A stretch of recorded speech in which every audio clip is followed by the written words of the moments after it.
ዴሞክራሲ የተፈጠረችው ሔዋንን እባቡ ከዛፉ ቆርጠሽ መብላት መብትሽ ነው ሲላት እና እግዚአብሔርን ስትረሳ ነው።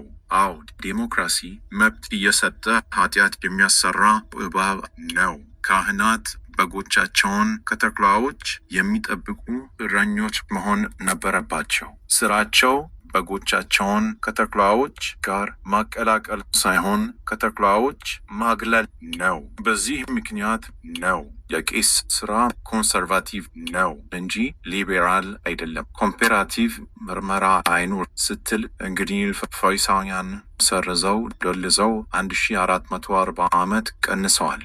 ከኦሪት ዘፍጥረት ምዕራፍ 5 እና ምዕራፍ 11 ኮምፔራቲቭ ምርመራ ባይኖር ኖሮ ይሄ ሊገኝ አይችልም ነበር። በዕብራይስጥ ድንግል ሃአልማ ነው ብለው ነበር። ግን በነቢዩ ኢሳያስ ጊዜ ዕብራይስጥ ፖንክቹዌሽን ስላልነበረው ሃአላማ እና ሃአልማን በጽሑፍ መለያየት አይቻልም ነበር። ፈሪሳውያን መጽሐፍ ቅዱሳቸውን ሲያጽፉ ሃአላማን በሃአልማ ተክተውታል። ሃአልማ ብላቴና ማለት ነው፣ ድንግል ማለት አይደለም። በዚህ ምክንያት ቅድስት ድንግል ማርያም ድንግል አልነበረችም ለማለት በቅተዋል።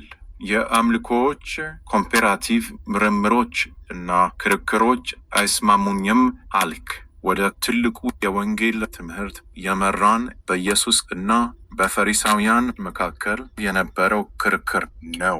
ፈሪሳውያን የያዕቆብ የእስራኤል ዘሮች አይደሉም ወይም በእምነት አይሁዶች አልነበሩም። በመጽሐፈ ዕዝራ ምዕራፍ 2 ጥቅስ 59 ላይ የተገለጹት ወራሪዎች ነበሩ። አይሁዳውያን ተብለው የተጠሩት በእምነታቸው ወይም በዘር ሐረጋቸው አይደለም። መጽሐፈ 2 ጥቅስ 59 ከቴልሜላ፣ ከቴላሬሳ፣ ከክሩብ አዳን፣ ከኢሜር የወጡ እነዚህ ነበሩ። ነገር ግን የአባቶቻቸውን ቤቶችና ዘራቸውን ወይም ከእስራኤል ወገን መሆናቸውን ያስታውቁ ዘንድ አልቻሉም።